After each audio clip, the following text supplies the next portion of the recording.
medicine, all contain aspects of occulted knowledge today.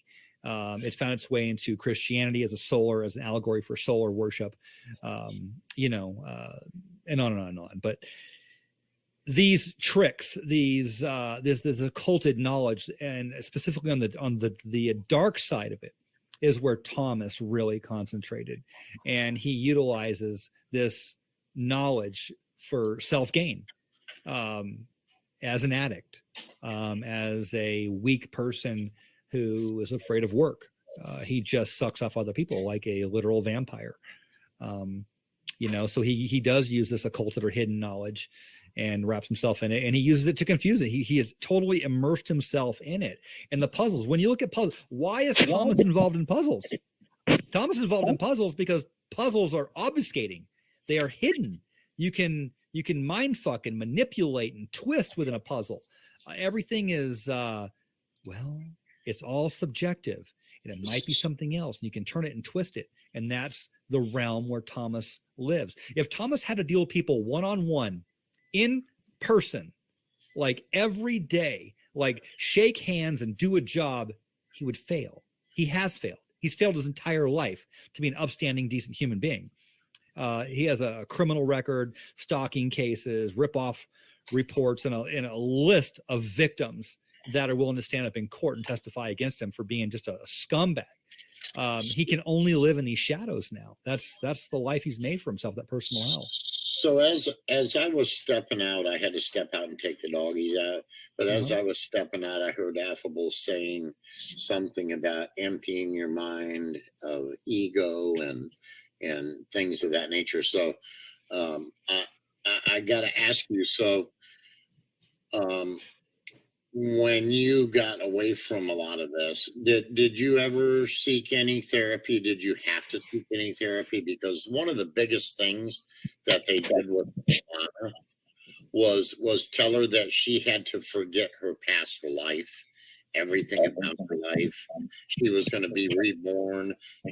They ridding your mind of ego, and they pushed singularity like this massive, just hard, and they talked about your true twin flame and, things of that nature. Well, that's every,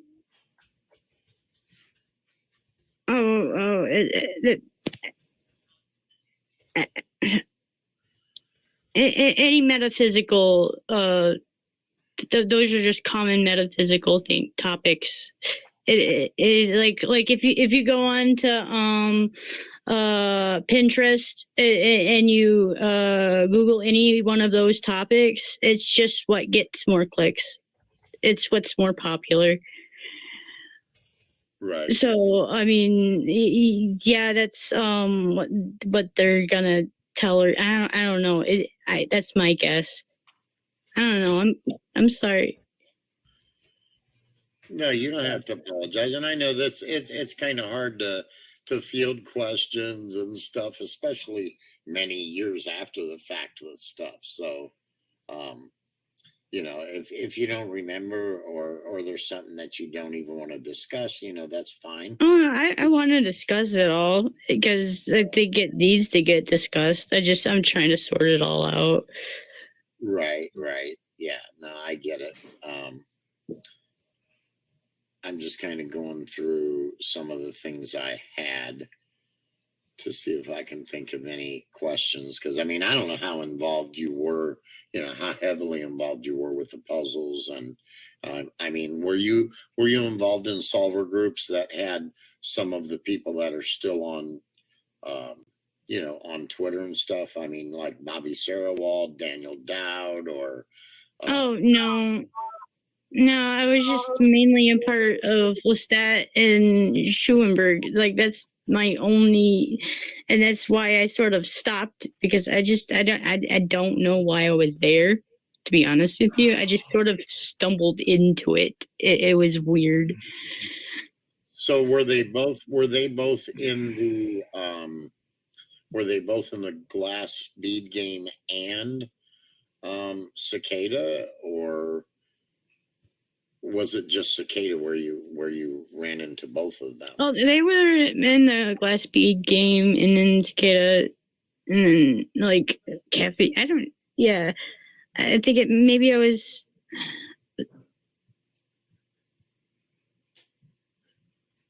I don't even know why. I don't even remember. If I could see the chat logs, if Lestat could dig those up and I could see what I was talking about, I could remember a lot more. Mm-hmm. Yeah, and Lestat probably would have those. I wasn't part of any of those gaming communities, so I don't know a whole lot about what went on behind the scenes there. But I'm sure if Lestat was involved, then he probably has all of that stuff, So, but it's unfortunate because as it sounds like you're aware, several people that were involved in some of this stuff in one way or another and tied to Schellenberger, more than one person has died, and many people were harmed, some almost beyond repair. And I mean, it's just sad because to this day they still attack and stalk people. Have you ever seen Fritz the Cat? No. Really, you should watch that movie. You need to. It's like you'll get a deja vu moment like every scene, I swear.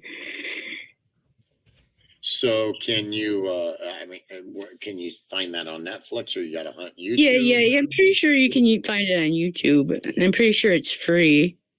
Okay. It's an old 70s cartoon movie.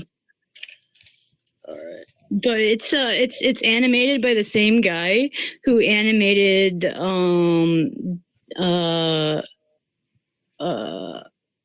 what's that, the Heavy Metal, and the Blue Oyster Cult movie. Oh yeah, I can't tell you the name of it off the top of my head, but I know what you're talking about. So what is that? How does it tie in? It's the same artist. Okay. Yeah, I didn't realize that some of these people have some very serious ties into some Scientology, like everywhere. They're like everything reeks of it, but it's never anywhere to be seen. Yeah. I've often compared it to Scientology. Well, Scientology was L. Ron Hubbard. L. Ron Hubbard was mingling with. But it's just like sort of how cults work in general, I think, though. Well, yeah. L. Ron Hubbard was mingling with what's his name, JPL.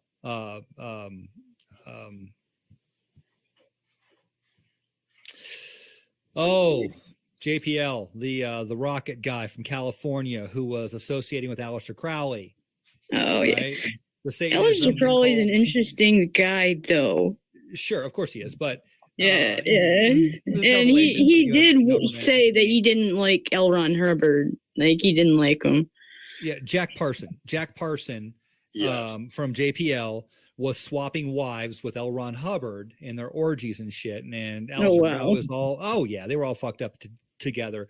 L. Ron Hubbard said, I'm going to go start a religion. And he started a religion.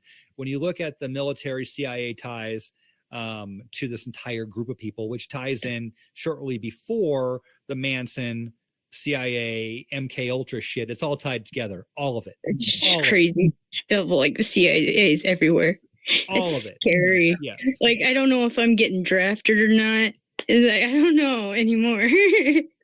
Well, here's what you do. I figured this out shortly after I met Thomas Schoenberg, and I had my morals prior to meeting Thomas, but never do anything you know is wrong or is going to hurt somebody else. Right. Thomas tried to get me to corrupt my values many times. He tried to pull me into lawsuits. He tried to get me to, and he introduced me to Frank Bacon, who tried to get me to pretend I was Isaac Cappy in order to destroy my credibility during my investigation. And you can see him coming. I get these emails of these women, people, emails claiming to be women, these, honeypots trying to get me to, talk dirty and meet them in certain places to destroy my relationship with my wife and to destroy my credibility, to destroy the investigation on it. Is it Thomas? Probably is. It probably is Thomas. And that's what they do. That's how the devil comes. Devil's always there. And Thomas is the proverbial devil, always there, always coming at you from the sides, always giving you an opportunity to do what you know is wrong. And you just stay on that path. You just be a good person. And do what's right. And that's what you do. Easy. Right. Mm-hmm. Right. Yeah. So did you ever run into or have any dealings with Lisa Clapier or Pista Sophia? She went by Pista Sophia, and yeah, I remember her a while ago. Yeah. I think like being that were in chat rooms, were like at least talked about her. Yeah. Snow White I Am or whatever. Did you ever actually have any communications with her? Because she's a so-called awakening coach, and she played a very large role in taking Pavana down these rabbit holes.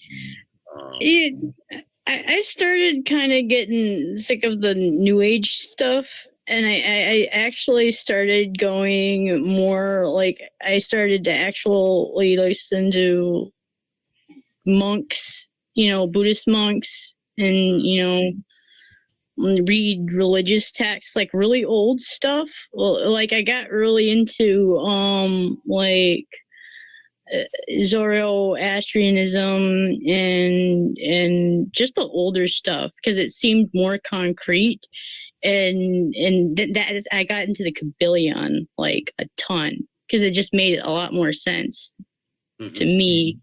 So like the Hermetics I got into, and that's what I got into, and that's what got me spiritually awakened, I guess.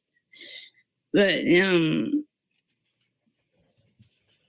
yeah, because I mean this woman literally took Pavana for a horrendous ride, and it was weird because Pavana ran into Thomas Schoenberger. Thomas Schoenberger was telling Pavana these really far-fetched tales, and then probably within 60 days, Thomas basically led Pavana to and handed her off to this Lisa Clapier lady, who is supposedly a awakening coach. And yeah, that's very culty. Yeah, some of the things they have here in their place where Clapier's an awakening coach is pretty cult type bullshit. But we train awakening coaches, blah blah blah, lead to oneness and sustainability. Like I said, they pushed singularity very, very hard. But this goes through it all. They have their values. How can we help you? And there's such things they call in here as radical awakenings and shit like that. And that's where I, when I started reading it, I'm like, man, this is just very freaking culty shit, inspired certainty, absolute presence.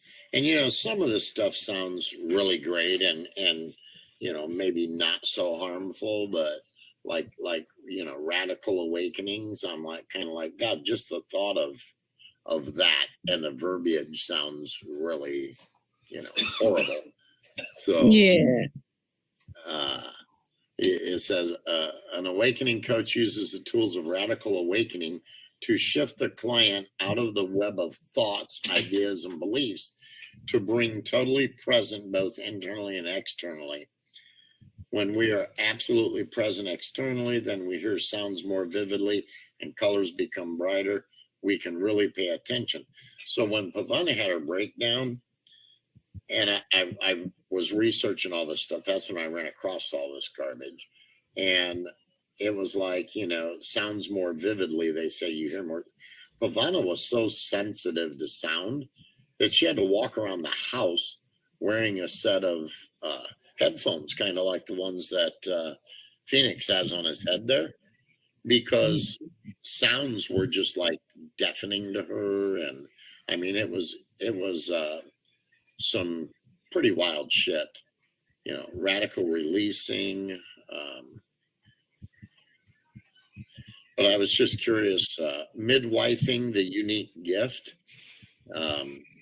That was something that was kind of discussed by Lisa Clapier with Pavana, that Pavana was rebirthing herself and Lisa Clapier was her midwife of sorts, and yada, yada, yada. I mean, remember the big psyop we all just went through with COVID, you know, the mask. You know, Yeah. when the mask came out and the mask got pushed, I said, "Oh, this is a mask ritual where they mask you, and then you come out, take off the mask, and you're a new person." It is a rebirthing ritual. It was all ritualized to get people to do it. There were other subtle and not so subtle reasons for the mask as well, but fundamentally, psychologically, You know what's really funny with I do remember coming out them, because I was also really big into psychology at the time. Okay. I was really into Carl Jung, and so like I would throw in like why psychologically something doesn't work. Right. I forget exactly what it was. But like these groups, like they're always radically against psychology to any degree. It seems like Well, this Lisa Clapier was involved in a lot of weird stuff, and Aiken. her daughter actually did a video at one point on YouTube talking about how Lisa had just walked away from her husband or children her whole life to, you know, just wander the earth basically, and you know, being involved in all this Occupy, you know, LA shit and all that, and how she had been sent to prison for fraud and check fraud and identity theft and Was Thomas ever convicted of that, or was it just stalking he was convicted for?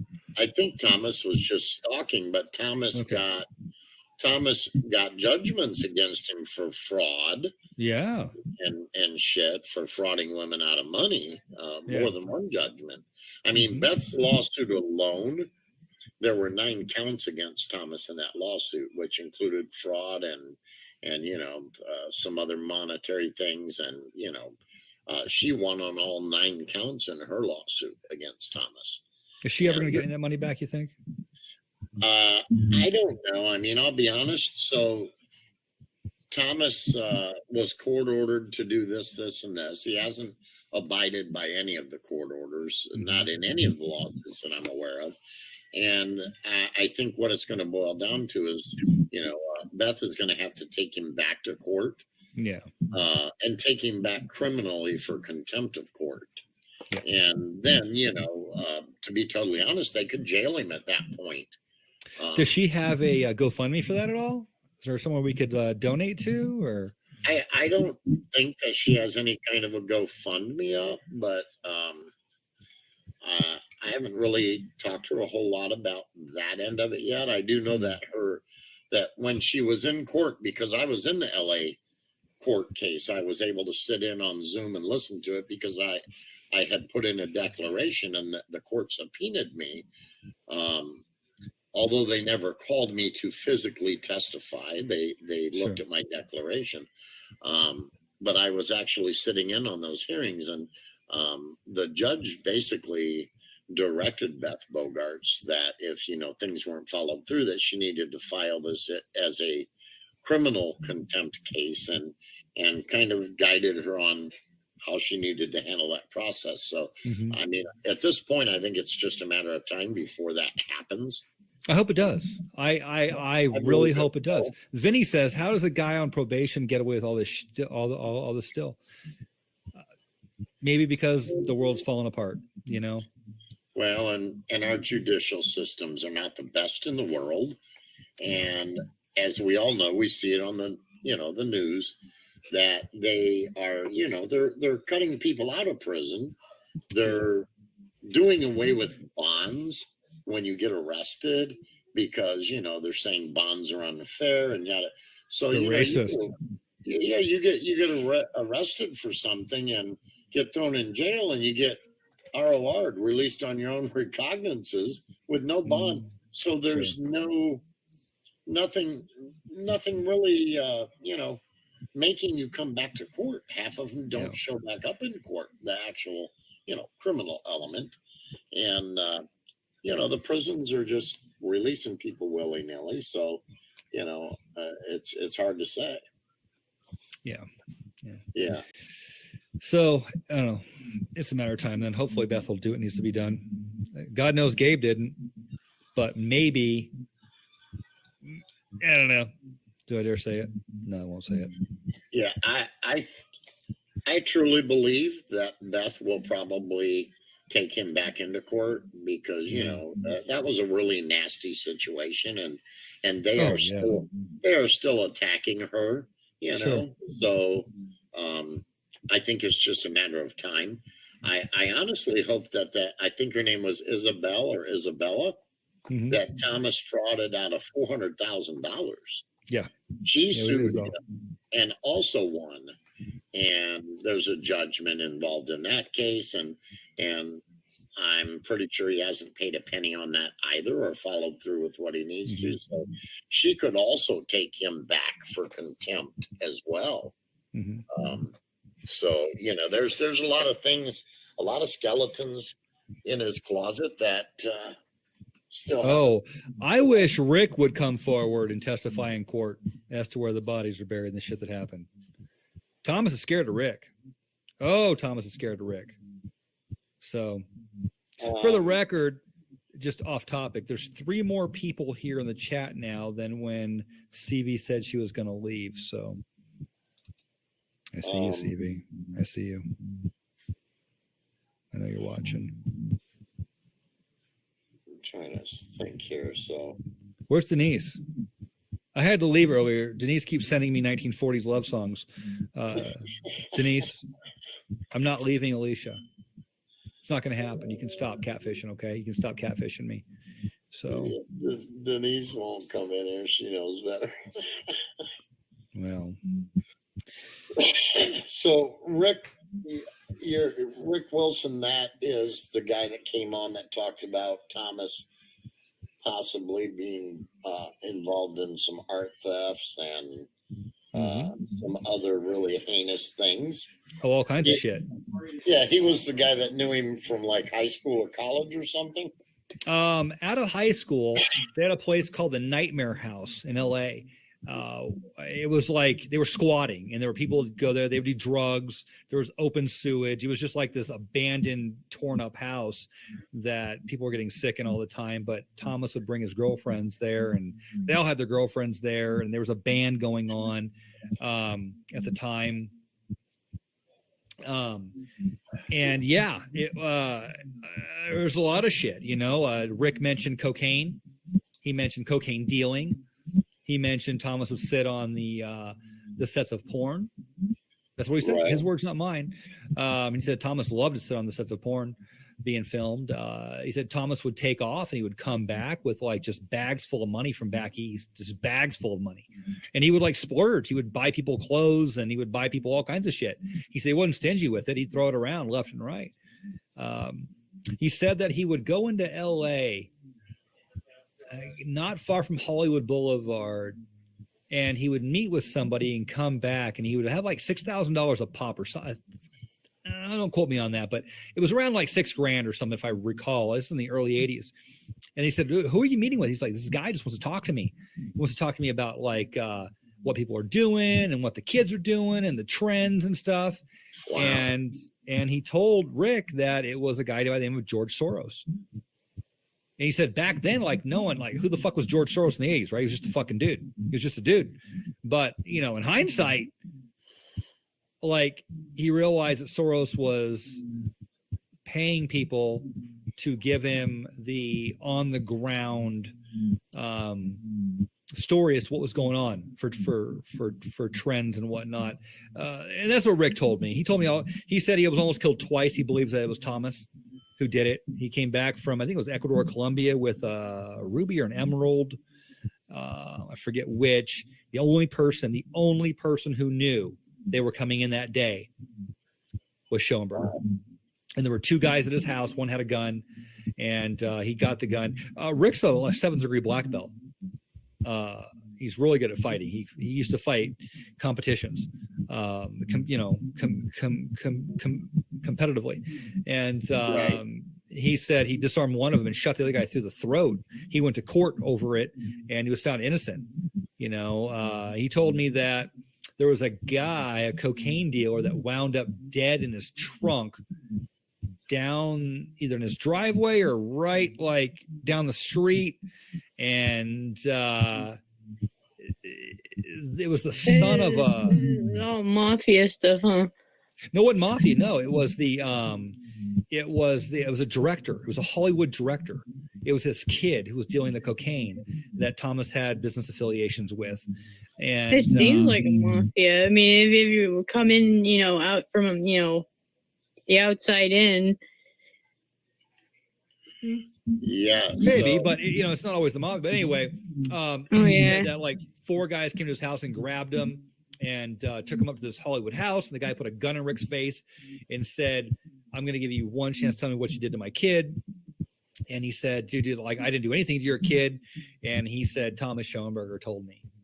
Like, Thomas told me that you did this to my kid." And he realized then that Thomas had staged an event in order to get him killed. And he had lied to this director in order to have the dirty work done. Is basically what Rick told me. Live on air, by the way. It's crazy. Like, has anybody thought about, like, reporting him to, like, wasn't Cappy an Israeli citizen? No. So you're going to need to head over to DLive. I believe. Damn. This is it. As the top job developer in the state of California for developmentally disabled adults, Mr. Holliday wrote the Job Club and Self-Esteem Program for the state of California, California Youth Authority, and Paso Robles. He worked for Saval Oz, Dr. Oz's sister, at Google doing legal work, and this is where Tommy comes back into Rick's life. More on that later. Rick is a carpenter, builder, artist, designer, fabricator, and developer. He wrote the lease program that saved millions of dollars and thousands of homes from foreclosure and created the aforementioned clever ideas, giving rise to one of the top garden art production companies in California. I believe contracts this is included the Home interview. Base, That's the interview, yeah. Green Arrow, Absolutely. Green Thumb Nurseries, Long Safe. Tommy always tried to buy his way into your life with gifts, money, concert tickets, drugs. Tommy bragged about knowing Eddie Nash, and he would buy anything from him. One day, Tommy told Rick that he had been introduced to a guy named George Soros, and that guy liked him and gave him a bunch of money to give to his friends. Tommy would come with new cars, new clothes, new girls, and drugs. And then one day, the Wonderland murders happened, and Tommy took off to Berkeley. Although Rick heard Tommy would come around every now and again, it'd be 30 years before Rick would see Tommy again. For the most part, Tommy disappeared into his own world. These are just some of the things Rick wishes to disclose publicly today. This is where I'll tell you. Brew a cup of coffee, everybody. This is the e-ticket ride. Without further ado, I'm going to bring on our guest here. Yeah, this interview was Unbelievable. Yeah, this wasn't a LARP, Jet. This isn't a There we LARP. are. This is Rick, Unmute my guest. who I here. tracked down. Pause that for 1 second, Jess. Rick didn't come to Can you me. hear us? I found Rick, and he had a lot to say off the record as well. And if you watch this interview, he tells Tommy, he says, dude, Tommy, sue me. I'll be down there. I'll be down there in court. You know what I know. I ain't afraid of you, motherfucker. Right.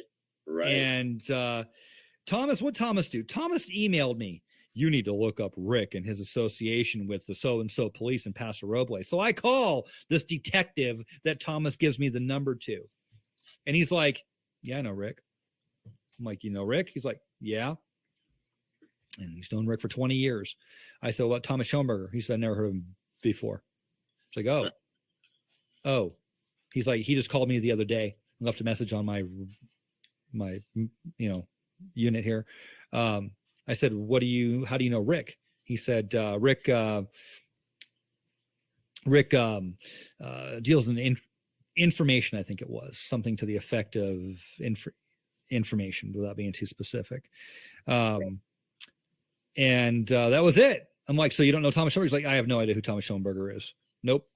And there's Thomas just winging it again. Just calling me or emailing me, and sorry, email, not calling. I know we're a stickler for those who call me a liar or whatever. I've had a glass of wine here. Calm down.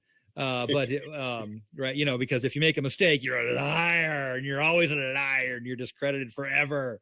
Right. So and they'll play the video over and over and over and over again. But this detective didn't know who the fuck Thomas Schoenberger was. And Thomas, he wings it. He just wings it. Like, hey, Corey, you need to call this guy. He's the attorney for Bill Pulte. He's going to finance the lawsuit against Gabe Hoffman. I'm like, why am I gonna do this? Because we need to sue Gabe Hoffman because he killed Isaac Cappy. I'm like, I don't know that he killed anybody, much less Isaac Cappy. What the fuck are you talking about, Thomas? Like, no, we need to do that. He's going to do it. He's a philanthropist. And I'm like, all right, I'll humor you. And I email back Bill Pulte's attorney. He's like, yeah, we have no idea what the hell's going on over there. Bill wants no part of this. Please do not contact us again. What? What's Thomas doing? Just fucking winging it. Just throwing shit out there. See, do you know why? There's a reason why Thomas behaves like this. Fucking chaos. If he can pull Bill Pulte and his attorney into it, it makes it that much bigger and crazier and insane. And it gives you more gray matter to manipulate and maneuver through to pull more people in, because that's what malignant narcissists with psychopathic tendencies fucking do. They're insane. They're insane, and they terrorize, and it's chaos nonstop. And that's what Thomas does.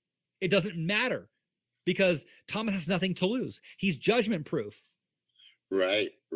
Exactly. And he just keeps causing chaos. And the more chaos, the better. Yeah, and he knows that he's judgment proof, or he believes that, Mm-hmm. But yeah, this interview was very interesting. And another one was the what was her name? Lisa Derrick or Derrickson? Yeah. And you didn't interview her. Lestat, I think, did. Correct. Possibly. Real quick, before you go there, I'm reading a comment here. Jay Anon, there was a request by Thomas to merge Cicada with Q. There was, at the bequest of Thomas. There is proof there. Well, like I said, people are going to be shocked when this stuff comes out that shows links between people and LARPs and what was all tied together, who was behind it, and all of that. I'm not going to say a whole lot more about it because, like I said, it's not. No, I cannot. Me. The other saying, Phoenix, can you please present any proof of that? He's interested. No, I have a contact who's not coming forward yet on that. It will someday if it goes to court for sure. But I will tell you, I watched an interview from last month with Austin Steinbart, for what that's worth. And Austin said that cicada was a precursor to Q. Now, I don't know if Austin Steinbart knows that or if he's just playing up for the press. I have a feeling I he played up believe for the that. press. I believe that. He says that, I mean, I don't know. I wasn't there with the early cicada stuff. I was there I'm for the Q stuff. 100%. Oh, I mean, not 100%. Go ahead. But I mean, I'm 95% sure at first cicada was probably a recruitment tool for the CIA, at least for the codes in the beginning. All those complex codes that like you had to know how to program a computer in order to understand. Those ones I'm pretty sure were for the CIA. Everything after that is sort of like, I don't even know. I thought it was just like something fun, you know. Yeah. I don't know. Yeah.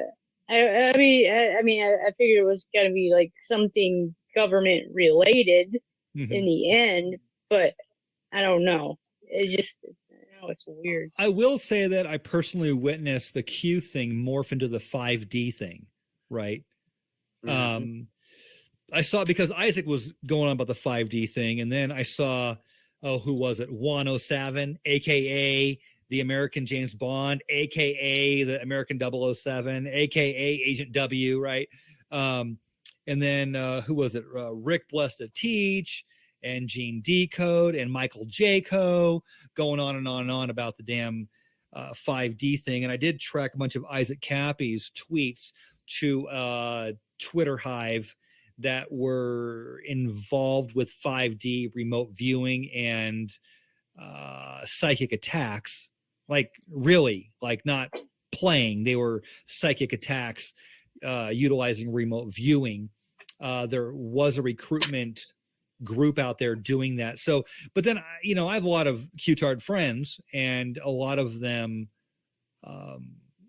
began to morph into the 5D thing. So I saw an orchestrated effort to preserve that group of inertia that they had created with Q and move it into something else they could manipulate later. And did it come from Cicada? I have no reason to believe it didn't come from somewhere else, and one psyop morphed into another is my point there, because I saw it morph from Q to 5D. So it's completely possible that it morphed from something else before I even got here.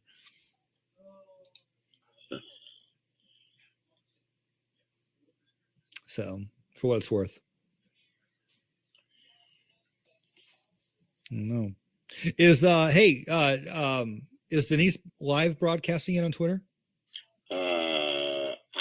I was just over there and looked. I didn't see her on live yet, but she might. On. She may just be out catfishing tonight, trying to get her claws into somebody. So, Jay, you're right, Jay and Anna, and I agree. I say the same thing. I wished I'd have never heard of cicada, and I wish my wife would have never heard of or ran across cicada or Tangri or any of the people that were involved in that shit. So yeah, it's unfortunate that many people did run across it and got sucked in, Mm-hmm. But maybe this just grew out of the cyberpunk movement. I assume he's talking about. Yeah. I was really into that too. So that's what attracted. Yeah, I was attracted to. Interesting. Yeah, that wasn't my world. I wouldn't be able to even comment on that. So I don't know. Yeah, not my cup of tea either. No, I was busy with ethnobotany and writing poetry up in the desert, doing tangible things. I was out there touching grass like humans were meant to be, not involved with online fuckery. He said, well, I mean, I was in college at the time, so it was really easy to be into that and being, Yeah. He said cypherpunk, not cyberpunk. Oh, cipher. Okay. Sorry. I misread there. Gotcha. Cipher. I don't know the difference. I wouldn't even understand what the difference was. Cipher meaning code. Yes. Okay. Deciphering code, I'm assuming. Okay. All right. Yeah. That makes sense. That makes sense. So, Yeah, but if anyone wants to really get some insight into Thomas, go to the Phoenix. Oh, well, not the Phoenix name. Go to the Isaac Happy mind map and click on the Thomas Schoenberger Cicada 3301 box and scroll down till you get to Rick Holiday's yeah. interview there. And it's fucking mind blowing. I'll tell you that. Yeah, I mean, we could play it here, but I think it was kind of long, wasn't it? It's almost 2 hours. Yeah. Yeah. So, and that's not even everything that he disclosed to me in private conversations. Like, there's a lot he wouldn't go into, but what he did go into, he said live on air, I will testify in court. I will stand behind my words. I am here. Like, this happened. I'm not going to run. It ain't defamation. Like, fucking call me, sue me. I will come down. You know, Thomas tried to tell me, oh, he doesn't have any properties and blah, blah. He owns 3 properties in California. I freaking vetted him. I checked him out. He does own a resort in Costa Rica. He is who he says he is, you know? So Phoenix, would you have an issue if people are interested that haven't seen the interview, if they want to actually go through it on a live stream on my channel? Do you have a problem if I play it on here at some point on a stream? Of course not. Okay. No, man. Anything I got in the Isaac Happy mind map is free to do whatever you want with. It's all out there, free to the public, to educate and to let everyone know what's going on. That's why I built it and I maintain it at my own cost, my own dollar, for free to everybody. So Terry Joyce said Lisa Clapper turned Cicada into Q through her Snow White account on 4chan, and then Babyfist says no account on 4chan, Terry. So you're saying, Babyfist, you're saying you know positively that Lisa didn't have any accounts or anything on 4chan? She didn't post on 4chan? What? What was the question about 4chan? Well, so Terry Joyce said that Lisa Clapper turned Cicada into Q through her Snow White account on 4chan, and Babyfist said no accounts on 4chan. So, are you saying she didn't?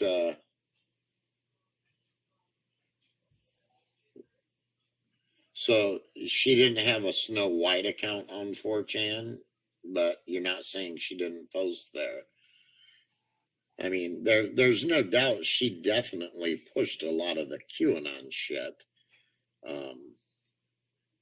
Where You don't have an account on 4chan. That's the whole point of 4chan. Yeah, it's anonymous, correct?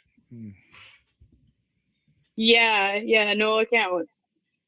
If you do, you're branded as a name tag.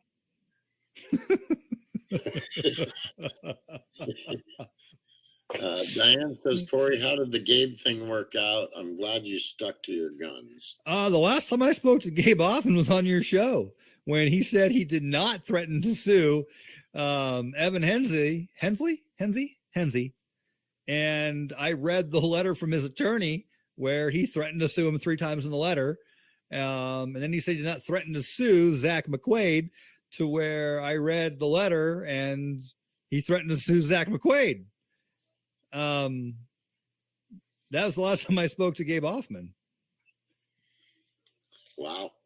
And asked him the question, why did your house sell for $50 million over asking price to the 8th richest man in the world, Larry, what the fuck is his name? Larry Ellison, the guy that invented the software for the CIA, Oracle software.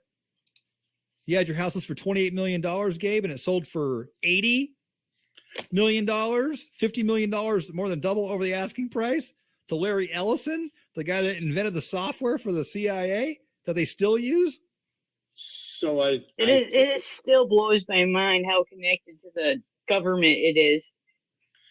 Well, the same month as house sold, Larry Ellison was sitting down with Netanyahu in Hawaii having a meeting about the upcoming trial. Yeah. Yeah, so Gabe, I think if I remember correctly, he came on after that. Yeah, of course he did. And he said something to the effect of the property sold for more because he bought like an adjoining property to go with it or something. Yeah, that's what he said. Is what I think he said. Okay. All right. But and then he chastised us for not knowing about real estate and being undereducated in the ways of real estate and how we couldn't possibly understand. I recall that part. Yeah. Just a simple dumb Irishman. Well, yeah. What's up, Ange? Welcome back. Yeah, we got a crowd, man. I mean, there's a few people in the chat, but we got 34 people watching, and I know there's not 34 people in the chat, but I bet your CV's still here. I think there's some lurkers, I bet your CV's still here. She said she was leaving. Denise is probably watching and looking for her new content. She just hasn't. She's looking for guys to catfish. She has a thing for younger men, and she uses this chaos to pull them in to again. I mean, do we need to go through it all again? It's in the. So earlier in the stream, we were talking about her, most recent live streams, and she keeps saying that I exposed myself on live stream.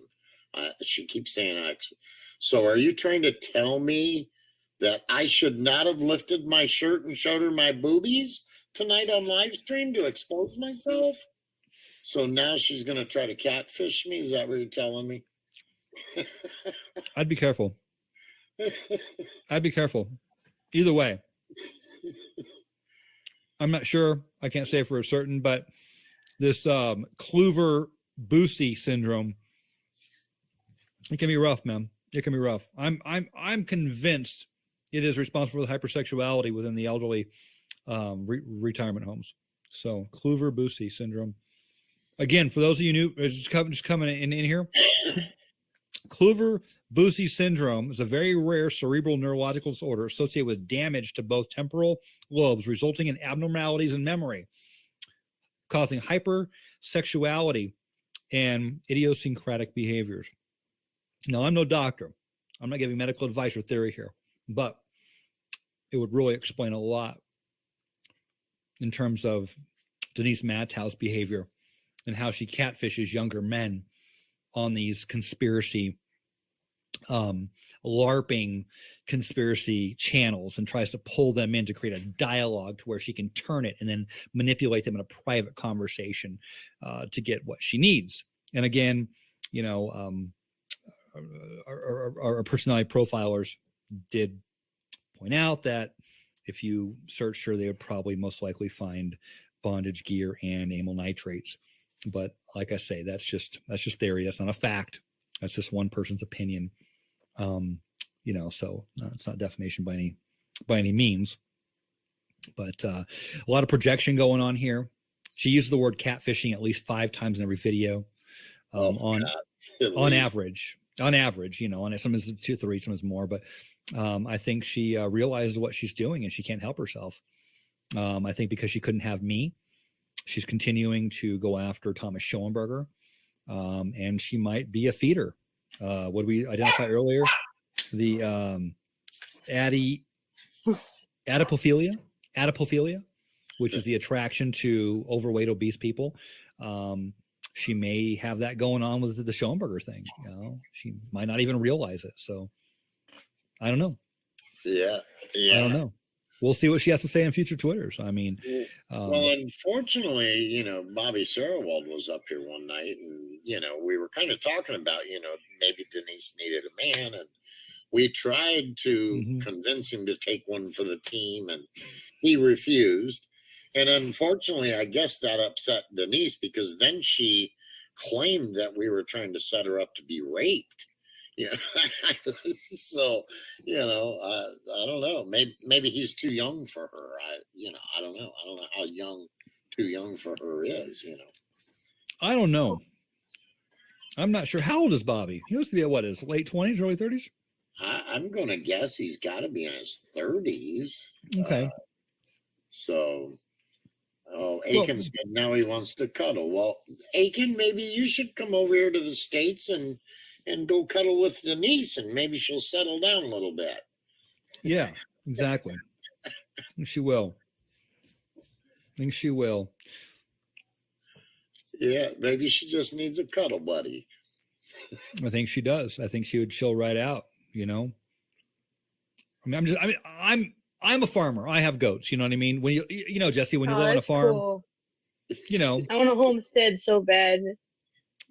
well, you know, you see a lot of animals doing a lot of things, and it puts a lot of things in perspective, you know. Yeah. I see a lot of behavior. I see a lot of, like, you know, have you seen goats mate? A lot of lip flapping, I right? Have you seen that? really want to go. I do. Goats are cool. Well, I know like if you translate that into human, Denise does a lot of lip flapping, quite a lot of lip flapping, and it might just be a mating technique. So they have at the zoo here. They have like a little petting zoo with goats and stuff for the kids, and and they have some fainting goats. Oh yeah, seen those? My God, that's weird. You could be standing there petting the thing, and it just falls over. It's like, what the hell? But yeah, my kids always got into the goats and stuff at the petting zoos. You know, you got chickens too, don't you? I do. We got chickens, we got goats, and we got quail. We raise Corturnix quail for sale for eggs and meat. I got about, how many chickens do I have? God, 20 chickens plus another. I probably got 50 chickens now. Probably have 50 chickens. Yeah, we free range them quite a bit, but we got some Bielefelders this year, which is a German breed of chicken. It's supposed to be pretty good for egg production and big carcass for meat. My favorite are my Americanos though. So yeah, and we got about eight goats. I think we got 8 Nigerian dwarf pygmies. So 3 of them are pregnant. One of them's in milk right now. We got 3 babies that were just born not too long ago. So we make our own cheese. Do you make cheese? Oh, that's cool. Yeah. We make our cheese, we make our yogurt, and we don't buy milk anymore. We just have our own milk. So, yeah, we stay pretty busy with our goats and our chickens and whatnot here. That's cool. I've always wanted some chickens too. I just don't have the right yard for it, and I have coyotes and like foxes everywhere. There are coyotes everywhere. Yeah, there's a lot of coyotes out there, and raccoons, and hawks, and owls, and other dogs, and everything wants to eat chickens. Unfortunately. Yeah. Yeah. So,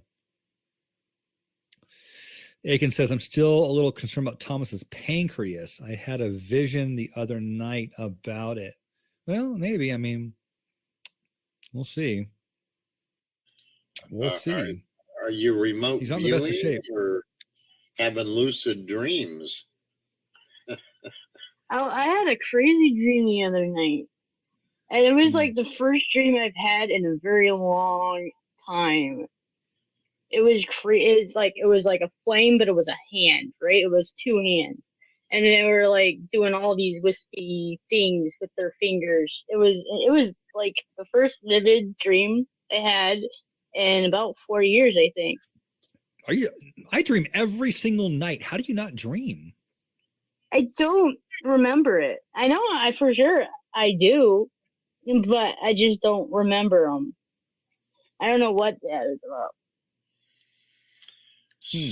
So I literally, I think I've only had, that I recall, like 2 or 3 dreams in my lifetime. Are you serious? Yes, but I think that's because they say you dream when you're in like that really deep sleep mode. And I literally, kid you not, and Denise has made fun of it. She doesn't know how I do everything I do. There's not enough hours in it. I literally go on an average of maybe 4 or 5 hours of sleep a day, if that. Okay.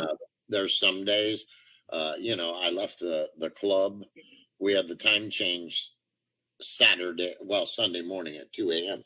So where we would have normally gotten out according to the clock at 3, it was technically 4:30. And so I came home and by the time I took dogs out and all that, man, I was wide awake again. So I didn't sleep at all and didn't go to bed until Sunday at midnight. And, Pavana teases me all the time. She's like, I don't know, you're not a zombie. But literally, I mean, I get about 4, maybe 5 at the most a day. And I don't think I ever get into that really deep sleep mode.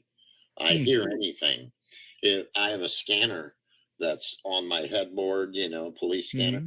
And if I hear someone's name that I know, I wake up immediately, and it's really weird. And I've been that way my whole life, so it's nothing new. But yeah, I just don't think I get into that deep sleep mode where people get into dreamland. So yeah, I do quite a bit of dreaming, like every night, like multiple dreams. And I can wake up and I can go back to sleep. I can go back to the same dream I was in if I want to. I just concentrate on it and get back in there. And sometimes I'm like, I don't like the dream. So I start over and I say, okay, I'm going to go somewhere new. And I've always been able to do that though. So it's weird. Some people dream, some people don't. I wonder what that's about. Yeah, I don't know. I have no clue. I wonder if Thomas dreams about being fed by Denise Matow. Feeder tied up and fed. Oh my God. You were talking about rubbing baby oil on their bellies and stuff. And it just kind of gave me a flashback to, what the hell was that movie? I think it was called Stripper, where Demi Moore was in it, and the dude rubbed himself down with Vaseline from head to toe all the time. Wow. No, dude, I swear. So I'll say it again for the newcomers that are here. I was just surfing YouTube one night, and I'm like, Alicia, what the fuck is this? And there was this camera that was on this guy. He was eating, and then it was on his stomach. I'm like, what's he doing? And he was like slapping his stomach to where it would jiggle. I'm like, the fuck's he doing? Like, it went on for like a half an hour. And then I searched the rest of his videos, and he's just like slapping his stomach and showing his like moves again. And then eating, like close-ups of eating and chewing. I'm like, what is going on here? And then I realized, I started reading the comments, and they're like, oh yeah, eat it. Oh, slap it. Slap that fat. Oh, I like see you tied up and fed more. I'm like, what the fuck is this? It was a whole community. People were dropping links. I clicked on the other one, like, what the hell is going on? They're feeders. They're called feeders. And they get sexual pleasure from feeding other people. And we know Thomas has been big for a long time. I wonder if he's in that community. I wonder if, I don't know. I don't want to speculate. But there's a big feeding community out there, and they're prevalent and they're prolific, and by God, they're in social media out there. It's probably not a physically feeding, but it's definitely like a mental feeding. Well, he's definitely a mental feeder. Yeah. These are people who are eating physical food and like watching their bellies. They would eat until their bellies swelled, and then they would like film it for other people, and God only knows what they did after that. But I don't know. I can't stand that guy. I ran across somebody one time that said, are you into Wham? And I'm like, the what? Wham, WAM. And I'm like, what the hell is Wham? And they said, well, it's wet and messy. And I'm like, okay, what the hell are you talking about? And it is a fetish group that literally covers themselves in like food products from head to toe. And I guess, people pay big money for photos and videos, and, there's like hair washing fetishes where they want you to dump an entire bottle of shampoo on your dry head and then add water slowly and lather it up. I mean, it's crazy. And they don't want nudity.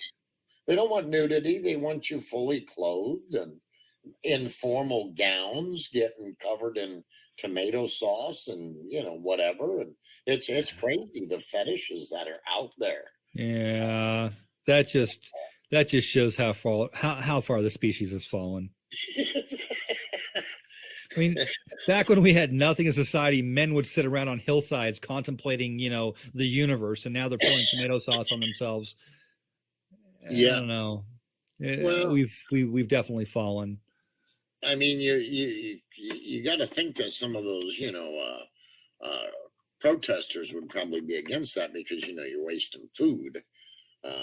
But yeah, there's all kinds of crazy shit, foot fetishes, hair fetishes. It's all out there. I think you can find that After shit. that, foot fetishes don't seem so weird anymore. After what you just told me, though. Yeah. Exactly. Yeah. Oh well, man, I'm gonna tell you what, dude. I've seen some ugly feet. Pavana has a big problem with anything gross. Smells, a photograph, anything. And Uh-huh. one day she was talking about that to somebody, and we were video chatting with someone. I don't remember who, and not like a live stream, but we were on like FaceTime, and she was talking about how she can just see something and she'll almost like get sick. So I pulled up a photo on my computer screen while she had her back turned of some really ugly fungus toes and feet. And she turned around, and I kid you not, Phoenix, she saw one glimpse of it and she hit the bathroom sink. And it was crazy because she was just in there gagging and carrying on.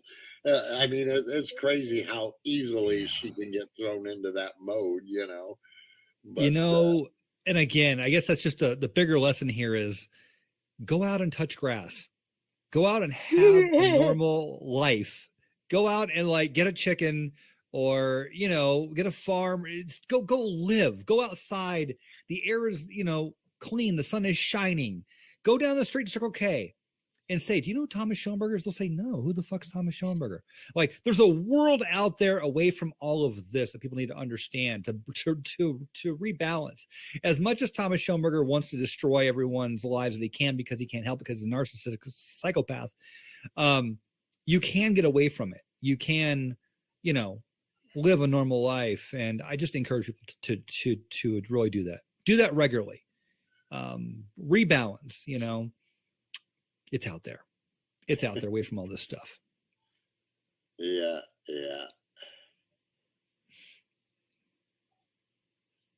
Aiken's over here throwing his gas bombs all over, apparently through the interweb.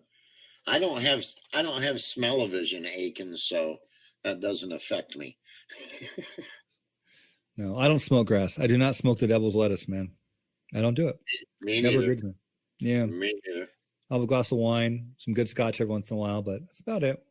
I don't really even drink. I mean, it's very rare.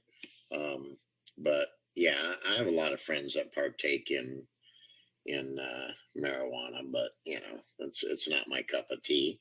No. But I have friends that do it and they're like, oh, I can, I just smoke. It's not a big deal. I can quit whenever. But when they don't get it, they're fucking psychopaths.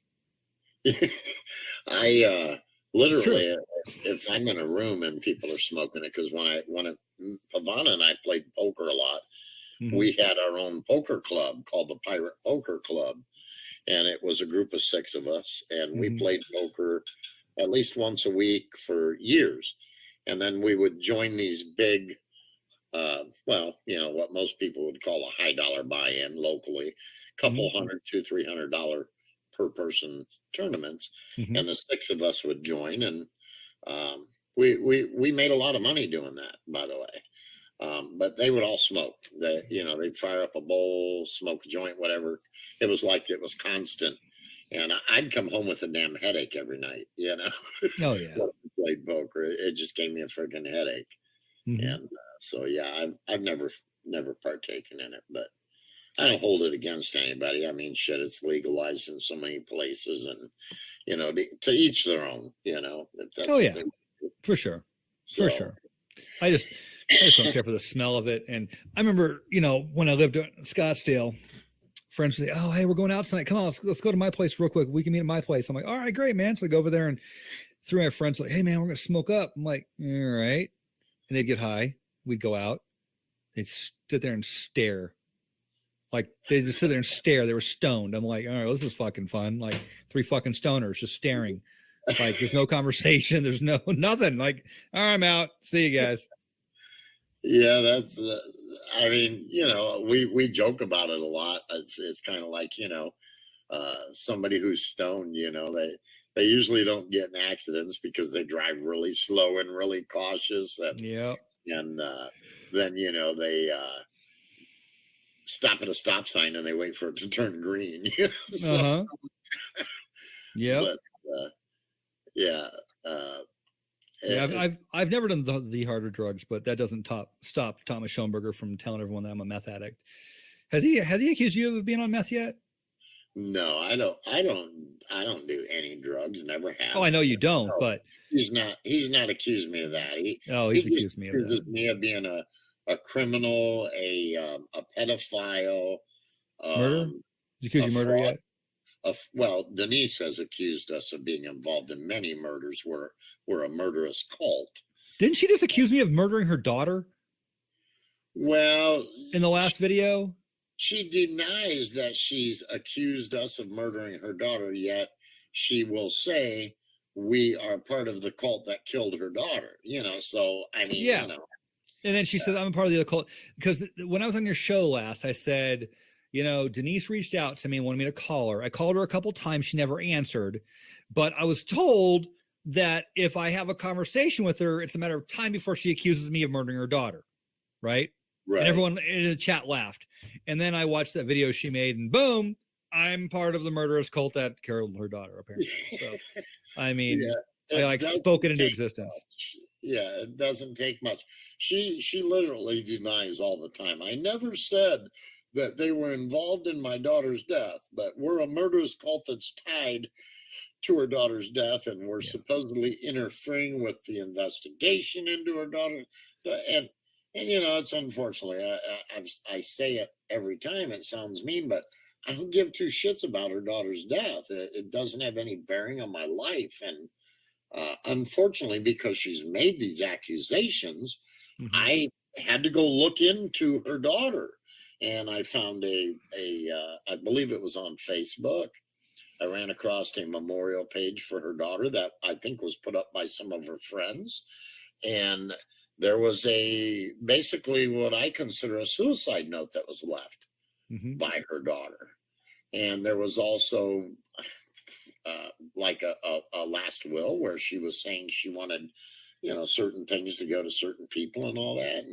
And I mean, in my honest opinion, it was clearly a suicide because she seemed to feel very unloved. Let's just put it that way. And she ran into a guy. They fell in love. He was supposedly the love of her life. They were talking about marriage. And he apparently committed suicide. And a short period of time later, she was found dead and committed suicide.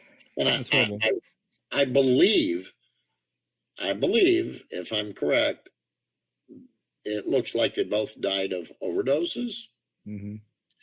And if I'm correct, I believe they met in some kind of a rehab facility. So, that doesn't surprise me that, they chose an overdose as a way to die. And, Denise insists it was a murder. I don't see that out of the evidence I have looked at of her death and the things to do with her death. It clearly looks like she took her own life because she felt her love of her life was gone, and she said in the note that she didn't have anything to live for anymore. That's horrible. That's just tragic and horrible. It is. It's horrible, but I'm sure it's damaged Denise in the long run as well, and turned her into a delusional stalker. Unfortunately. Well, unfortunately, I just don't think Denise was ever able to come to terms with the fact that her daughter would take her own life. And so for that reason, she insists it was some kind of a murder and a cult murder. And, I'm supposedly being funded by Steve Hassan. Who? And Steve Hassan, who is apparently he's a doctor that deprograms or deoccults people or and something like that. Denise claims he is a cult leader in disguise and so on and so forth. But yeah, he busts up cults and I believe deprograms people. And I don't know really much about him. I glanced at some stuff online because Denise kept trying to tie me in with him and said that he was funding my streams. Does she have receipts? Proof? Like, is there? You know better than that. And then we're supposedly also funded by Gabe Hoffman. And He hates us. well, he's apparently funding me, as according to Wait, Denise. he doesn't. He don't. I mean, he doesn't hate us like he hates Defango, right? Because he doesn't really, because they're on each other's show all the time. He hates us like he really hates us. I know he hates me. He might dislike you a lot, but he hates me. He hates Well, me. I mean, H. You But- know, he did threaten to have, you know, his lawyer send me a letter, and you know, to not sue you, right? Because he doesn't threaten to sue anybody. well, yeah. Basically, it was one of those cases, you know, after a show I did, and I played. It was when you in- had me on. No, it was a different show. I played a Denise video, Okay. and it was one of her first of many streams on Twitter because she was off YouTube. Okay. And so I played one of her streams and we discussed it, and she talked a little about Gabe in the stream. Mhm. So Gabe reached out to me and said, hey, look, you know, if you're playing Denise streams, I don't want my name in it. And I basically said, look, I'm not going to go through and delete certain parts of the video because it takes everything out of its context that Denise put it in, you know, if I remove certain names in certain places. And he got very pissed off, and he's like, well, you know, she's off YouTube, and just because she's streaming on Twitter, she don't have no audience on Twitter. And I'm like, she didn't have no audience on YouTube either, you know. Mhm. And but yeah, he went on and ranted, and he, you know, basically threatened to sue me. And Yeah. I mean, I'll be straight up and honest. In the end of it all, I basically said, Gabe, look, I'm gonna fucking do what I want to do on my shows, and if you don't like it, tell your fucking lawyer to send me a letter. You know, I don't give a shit. And that's the way we left it, and I've never heard from him since then. So, you know, it is what it is. But Denise insists he's funding me. She just doesn't get it. She also claims, you know, Steve Hassan's funding me, and Beth Bogarts is funding me, and I don't know when those funds are supposed to arrive, but you know, It's the Clover Boosie. It's the Clover Boosie. It's got to be the Clover Boosie. Do you notice how she like runs a narrative when you listen to her show or her rant or whatever you want to call it? She runs a narrative, and it's like she's talking to herself, speaking into existence, affirming, fermenting even her own reality in her head. And I think she believes as long as she says it verbally, like it becomes real. And I've listened to enough of her casting now to think that it's sort of like her own magic in a way, to where she thinks if she verbalizes it, it becomes so because she said it. And it's a real sickness. She doesn't realize how delusional she is. Like when I listened to her accuse me of killing Isaac Cappy, I listened to everything that she was saying, and she was factually wrong about literally everything. Like literally everything was just manufactured, made up. And I thought, okay, this has to be Thomas Schoenberger scripting this because he thinks he's going to get a rise out of me. Because if it's not, it's Denise is fucking crazy. She's crazier than a fucking shithouse rat. Like it's one or the other, right? Yeah. But she said I was the first on scene, right? Corey Daniels was the first on scene. I wasn't on the scene. I drove under the bridge Isaac dropped off of, be it thrown or jumped or whatever the case may be. I drove past there at 9:26-ish a.m. westbound. He went off the eastbound lane right off the bridge in the eastbound at 7:22, pronounced dead at 7:42. I didn't stop. I had 6 people in my Lincoln Navigator private tour to the Grand Canyon. I wasn't the first on scene. All right. And then she said, what's this shit she said about me, like being in television, like true crime television or something out of Massachusetts? Did you hear her saying that stuff? Yeah. What the fuck was that even about? I don't know. She's been into some really serious true crime conspiracy theories for a long time. I saw some things. I ran across a blog of Denise's that dated back to like the early 2000s. And she was going on and on. She was bashing her family. With the same type of shit. Her family supposedly hired Steve Hassan to do an intervention on her daughter and, yada, yada, yada. I mean, she's talked some really crazy shit over the years. I don't know where half of it comes from. Yeah. She found a Corey Daniels connection to, I wrote it down somewhere, to some true crime show out of Massachusetts and she named the show. Wow. I would like to say, for the record, Denise, I know you're catfishing me, but my name isn't Corey Daniels. Let that sink in, Denise. It's not Corey Daniels. That's not my name. You're searching for the wrong name and you're finding people that aren't me. Like if you type in the Corey Daniels band, you'll find this band by a guy named Corey Daniels. That's not me. It's not me. I don't know what else to tell you. You've created an entire narrative and accused me of murdering somebody because you found the wrong person on the internet through your sleuthing. You're fucking crazy, Denise. Yeah. You're insane. You're insane. I'm not going to get an apology. You're not going to retract it. You're not going to say I'm not involved. People in Massachusetts. You didn't call up the film crew and the producer and the director and show them a picture of me and say, "Is this the Corey Daniels that you're all in league with?" Because they'd have said, "Who the fuck are you?" And no, you didn't follow up.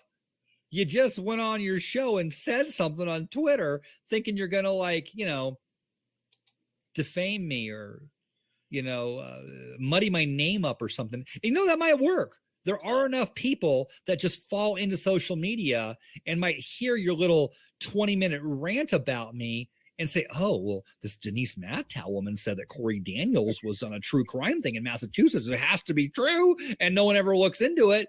But my name isn't Corey Daniels. Now you just did it. What happened? Is she live? You fucking said her name too many times, and you've conjured up the Bruja. Yes, she's live right now. She went live like 10 minutes ago. Beetlejuice. Who is Affable Zombie, and why is she joining a real death cult? Oh boy, that one should be a doozy. Here we go. Tomorrow. Here we go. Yeah, it's I have no doubt in my mind that Thomas scripted all of that, because she can't be that fucking crazy. She just can't be that crazy, and stupid on top of it. She just can't be that dumb, but she might be. And I know Thomas, like DeFango.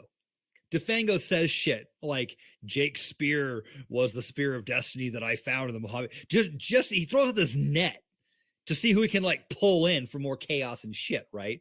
Thomas does the same thing. Oh, we're going to say that Corey's a meth addict because I mentioned one time to him in an interview that I have several friends die from meth and I fucking hate meth. So he figured he can trigger me by calling me a meth addict, right? Wait until this expose comes out and the discussion of the spear comes out, by the way. Oh, I want to see that so bad. Oh, we found some interesting proof of the spear being used in several different places and passing through several hands. And like I said, everybody's going to shit when this comes out. There's Affable Zombie back. Hey, you're famous. Sorry, my phone. I'm on my phone right now. Affable, I apologize in advance, but Denise Mad Cow is now live on Twitter, and her stream is called Who is Affable Zombie and Why is She Joining a Real Death Cult?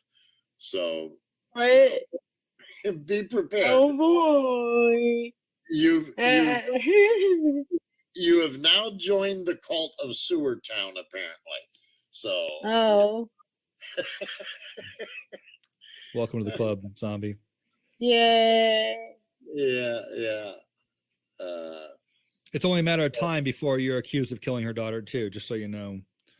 That's what she does. Yes, because we are a death cult, and we actually, she specifically said in a stream last month that she was talking about me and Pavana and this death cult, and we are tied to 8 unsolved murders. By the way, 8. She gave a firm number.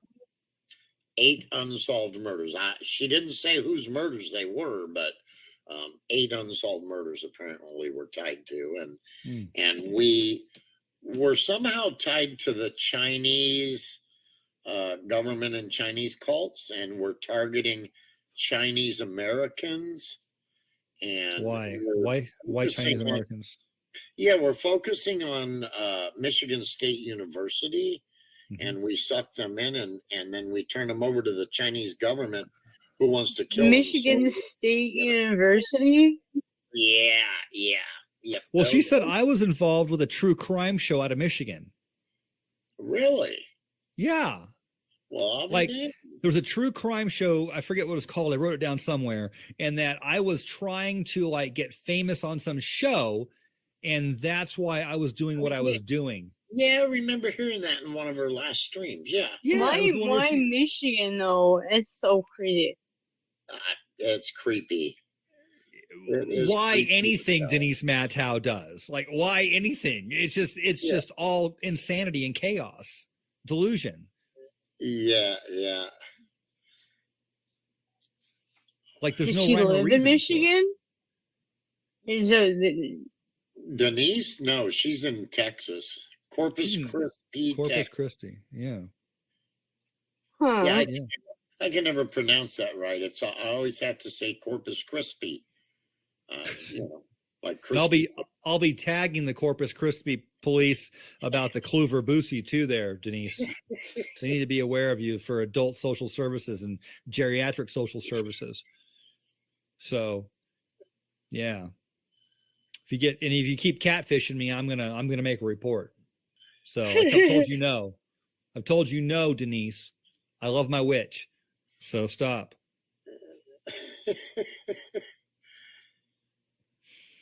I don't know what to say to her. I don't know what to say. She's not going to stop though. Oh, you mean on YouTube? Okay. Yeah. YouTube. Like all women, she just wants what she can't have. That's her thing. Maybe she realizes she has a better chance with Schoenberger than anybody else. Who knows? Yeah, I really expected her to get uptight when Thomas said he was getting married, but was there some jealousy there? I found a thing, and there's another geriatric disease that causes dementia and jealousy of a sexual nature. Here it is. Quietapine for hypersexuality and delusional jealousy after a stroke in geriatrics. I didn't get too far into it because I kind of the Kluver Boosie really pulled me in, but it could be that. I don't know. Hey, how many people do we have in the audience right now? How many people are out there? It says there's 31 watching. Okay. Hey, if you have ever been catfished by Denise Mattow, please type 1, just the number 1 into the chat room if Denise has ever attempted to catfish you. I'm curious to see how many people are actually out there within this community, because our intel tells us that she infiltrates many communities across the internet, specifically in conspiracy and chaos, LARPing communities, in order to catfish younger men out there. Oh, okay, right there, 1. Baby Fist, is that an I or a 1? I think that might be a 1. 1 have hung out for years. 1, the Cloud. Jet says 42 times. Okay, I'll take that, Jet. Nathan says, Phoenix, there's surely a strong link between stroke and hypersexuality. Absolutely, there is. So we got a handful of people that in this community whom Denise has been catfishing, and then just projects it upon everybody else. Oh shit! Treach says Denise tried to touch my butt one time, but I ain't like that. Vinny says her and CS making hit videos on people while driving shopping carts around. Yeah, well, Baby Fist. I was told Jesse is bad, so I watched long ago, and then he's been here ever since. Yeah, Baby Fist has actually been in the chat many times. He's actually been on panel a few times as well. I know. I've spoken to him. I will say he's fielded a lot of questions by several people, and he has answered 90% of them. Some of them he said he couldn't answer. And I think anybody, that comes up would have things they didn't want to discuss. As far as I know, he's been honest with the answers that he's given. So, I mean, yeah. Jet says, what is cat experience? I've never had an argumentative experience personally with Baby Fist myself. Nor I. Jet says, is it Jet? Sorry. What does catfish even mean?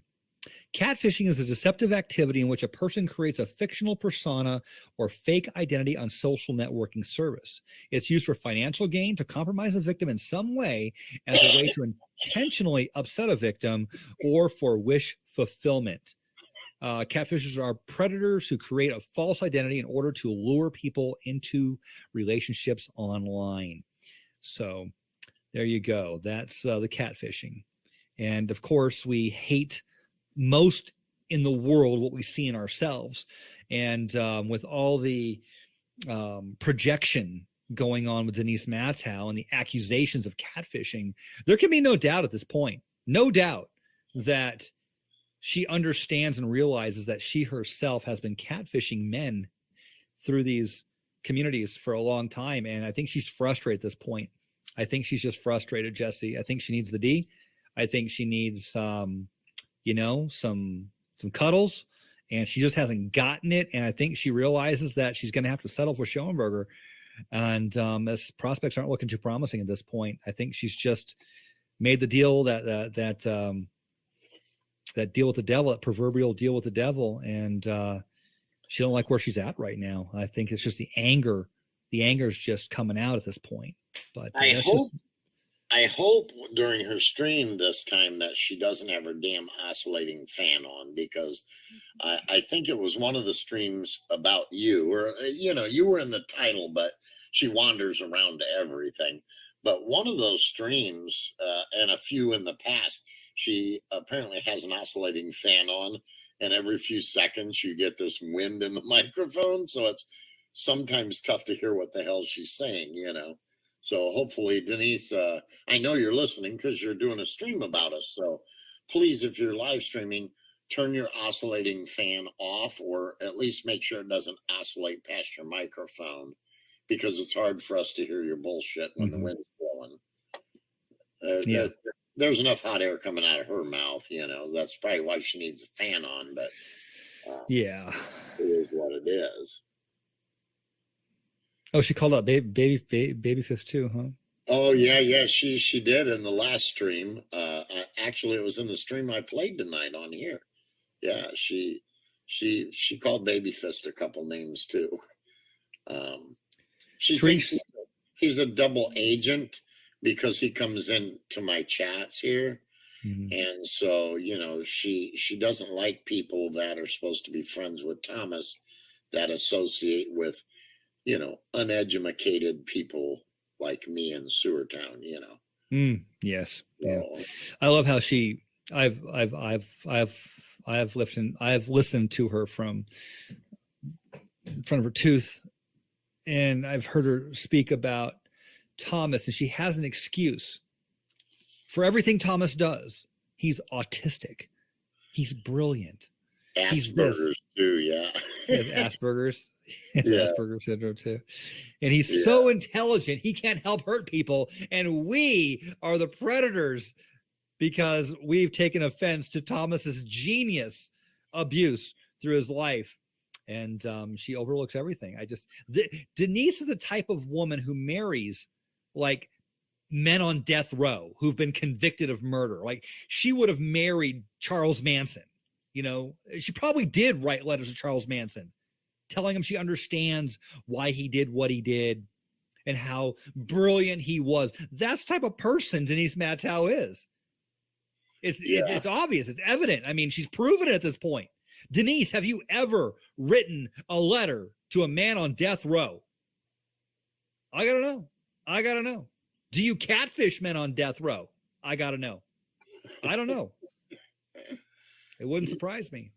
It wouldn't. Well, what's really amazing is up until about the time that I was involved in the Bogarts lawsuit,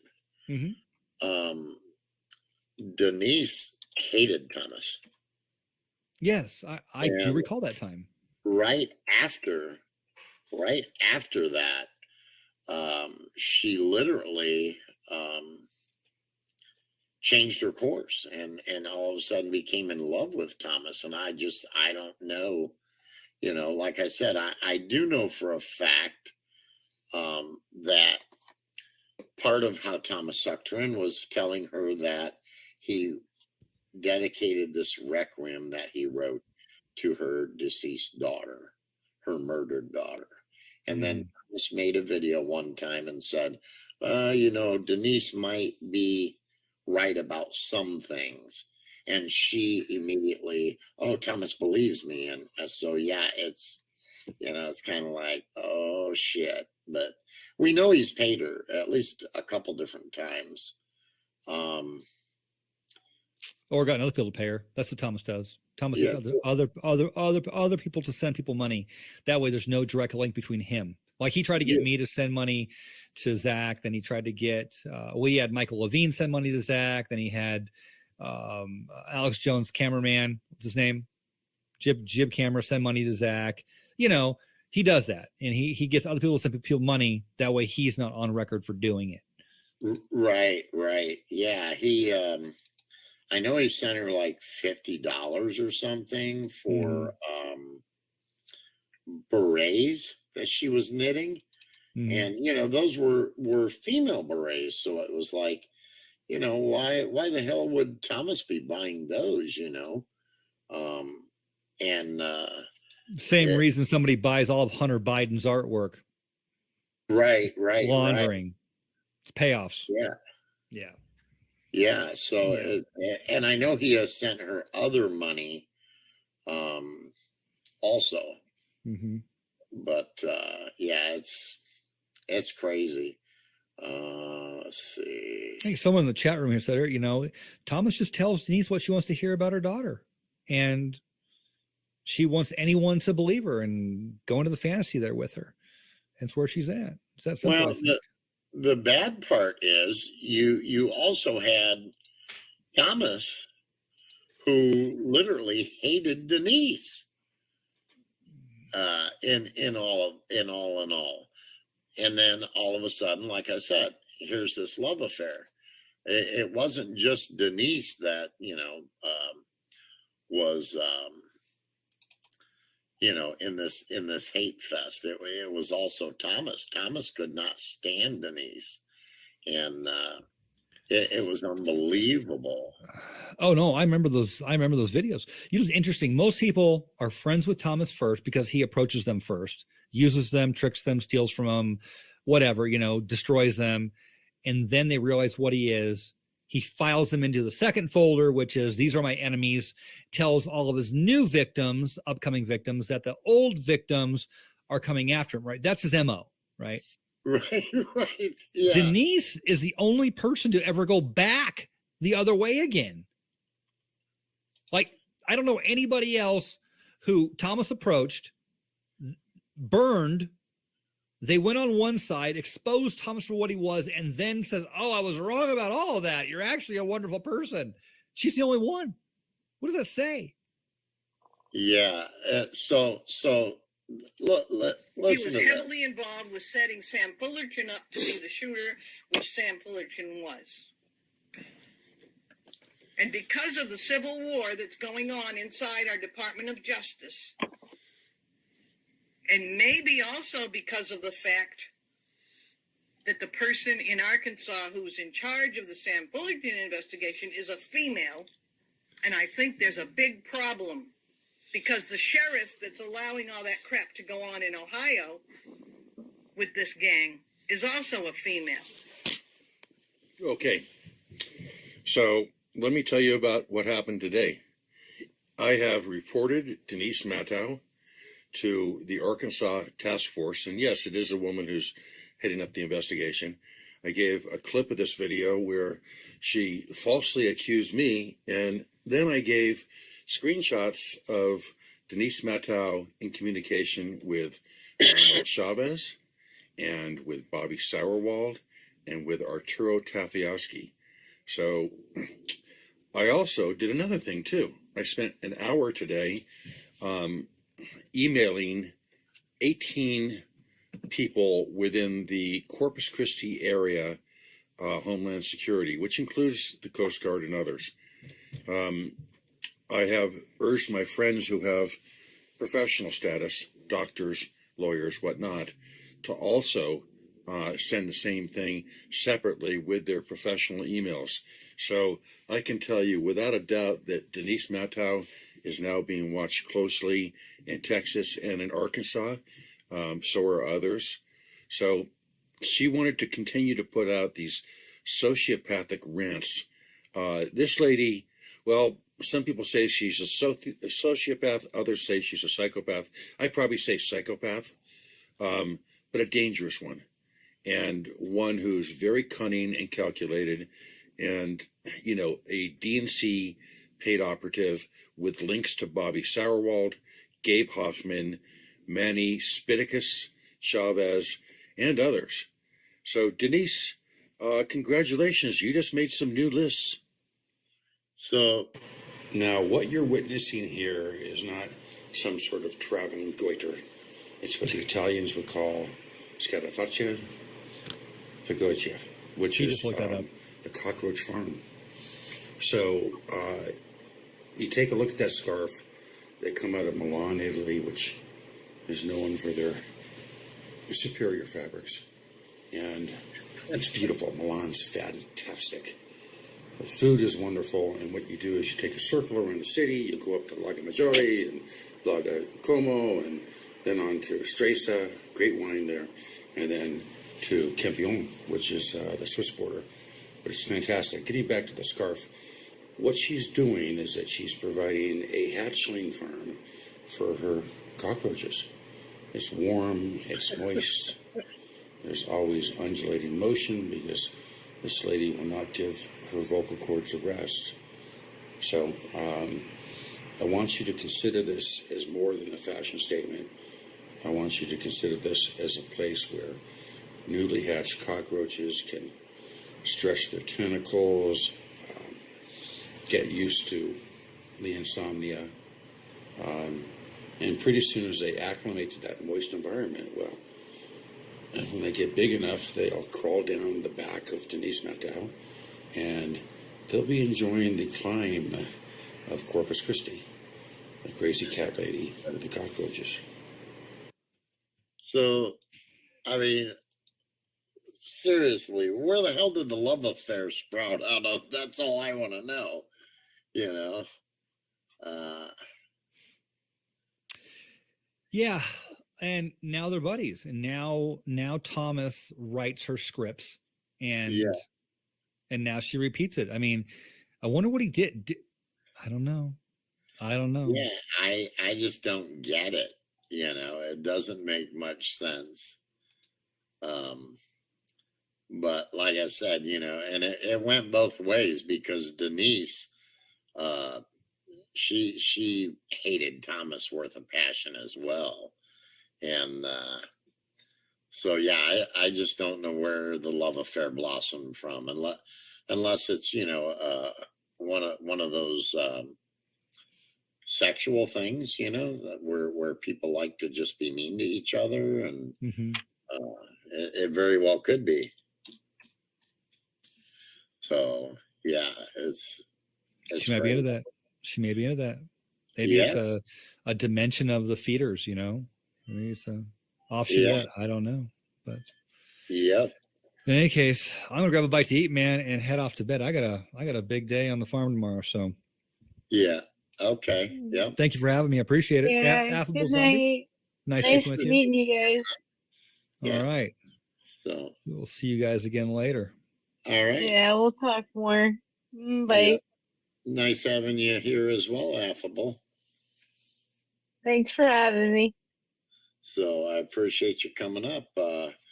It's like 1:42 here, so unless somebody Yeah. else wants to pop up and has something that they really want to say, um, I'll probably shut this thing down because it's getting to be wee hours of the morning, and Yeah. I've got some work to do tomorrow. So it is what it is. Hopefully, when I shut down, maybe Denise will end her stream as well. You know. Yeah. Denise is live on her Twitter, on her Denise Mattow Twitter page. So we'll probably cover that video in the near future. It is titled About Affable Zombie, but you can bet she's just ramming Phoenix and me and Affable and probably half the people in the chat, as always. You know, she can never stay on one topic, and you know, she's probably now tying poor Affable Zombie in with Steve Hassan and Brian Birmingham, and you know, her daughter's death and all that shit. You know how it goes, guys. And Affable, like I said, I'm sorry, because you know, I should have warned you that, you know, anybody that comes in the chat or on the stream, at some point Denise will attack you. So Oh, it's okay. just laugh at her. That's all. Just get a good laugh out of it. You know, that's all I can say. So everybody that's in the chat, and Affable, Phoenix, you guys up on the panel, I appreciate everybody participating. Angela said, I got something to say. I'm going to jump up. Uh-oh. What's up, Angela? Were you watching the chat? You know me, I say it all the time. I'm not a multitasker, so when I'm streaming, I don't pay a lot of attention. So that Terry Joyce got this close from getting timed out by me. Okay. She's in your chat, totally disrupting. I don't care if somebody likes Baby Fist or not. Okay. I don't even know the dude, but what Terry Joyce was in here doing just now was just, she shouldn't be allowed to do it. And it took away from what you guys were doing. You know, she did a stream one night. She was talking all about shit. Baby Fist went in there trying to answer her questions. I was watching. She deletes them, bans them out. So I see her in here tonight. I left for a while, come back, and I see her running amok in the chat, going after Baby Fist. And it's like, okay, wait a minute. You banned him off of your channel when he was trying to just answer your questions. He was not aggressive like she's saying he was. Far from it. He's answering her questions in here, and she's fully just being a rude bitch. You know? And it's like, no, if you're going to act that way, go away. You know? So I don't want her to come in here and just treat your people like, I know people's got problems with Babyface. I don't fucking care about all that, you know, all the inner workings of all that. Like, he's a person. You guys have had your little thing. It's done. He's here, and she shouldn't come in here attacking anybody that comes to your channel on a regular basis. You know, none of us are fighting with him. He don't care. He can hold his own. I'm not white knighting. I don't know him from anybody. You know, I just don't like when people think that they can just go in a chat and try to be that way, you know? So I did call her a rude bitch because she is one. And it's not acceptable for somebody to just come in here and do that. So, you know, Yeah. I told her stop or leave. Plain and simple. So Stop. Baby Fist, I know, obviously, probably just kind of lets the shit roll off of him and continues chatting. Totally. And he did. He normally doesn't let that shit upset him, and He doesn't. know, I can tell. But it pisses me off that a bitch thinks she's going to come in here and run amok through a person's chat room when he got banned on her own chat. You know? I mean, nobody's in here doing any of that. No one's picking on anybody. No one's grilling people. Everybody's listening to you guys. And here's this bitch running up and down in your chat, attacking a chatter. Regardless of who it is, Babyfist, anybody. It's not acceptable. You know me, Angela. I welcome everybody in here, but I do say, let's try to be polite in the chat. And I mean, totally. If you've got an issue with somebody, you know, let's try to deal with it somewhat politely. Totally. Or wait and deal with it on your own channel, because, you know, that's why Denise dubs this the Sewer Town and the Jerry Springer Show. Right. And I'm from the trailer park, so go figure. I do know that a lot of people have issues with other people, and right. But you don't need to go into other people's chat rooms, take advantage, and go after somebody, especially when he's answering the questions. Yeah. Okay. Apparently, she must have felt as the answers weren't the right answers, or honest. I'm gonna guess. Like I said, I didn't look at it, and the chat's long. I'm not gonna scroll all the way back. No, I don't. You don't need to. Yeah. I just wanted to call it to attention because it's like I'm here all the time, and many of these other people are too, and nobody deserves that kind of treatment over here. You know? Yeah. So, you know, Babyfist has been very polite in here. I'm fully aware, and Babyfist made it very clear and disclosed up front while he was on the panel. He said, look, you know, I'm going to be honest, I'm friends with Thomas. I'd rather that. He said Thomas has never, you know, done anything wrong to him or fucked with him. So he has no reason, you know, not to be Thomas's friends. And he hasn't been involved in harming people. Yeah. That's a big one. No matter what my issue is with Thomas, it does not have to be someone else's issue with Thomas. I agree.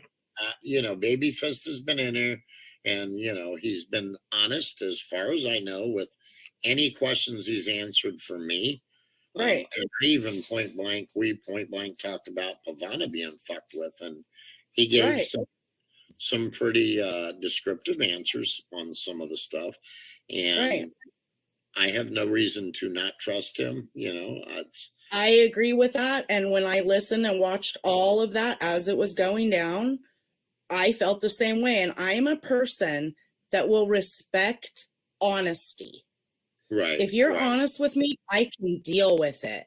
I can deal with anything as long as you're honest with me. You lie to me and you're going to be fucked for life. I'm done with you. I will never have anything to do with somebody that lies to me again. You know You know? me, I always look at the whole picture. So Terry is probably still kind of in that really pissed off trigger mode with the whole Thomas crew and Thomas. Right. Well, so- she needs to go do her little investigation and stop listening to dumb channels that speak lies and do her own journalistic research instead of Yeah. coming in here attacking somebody.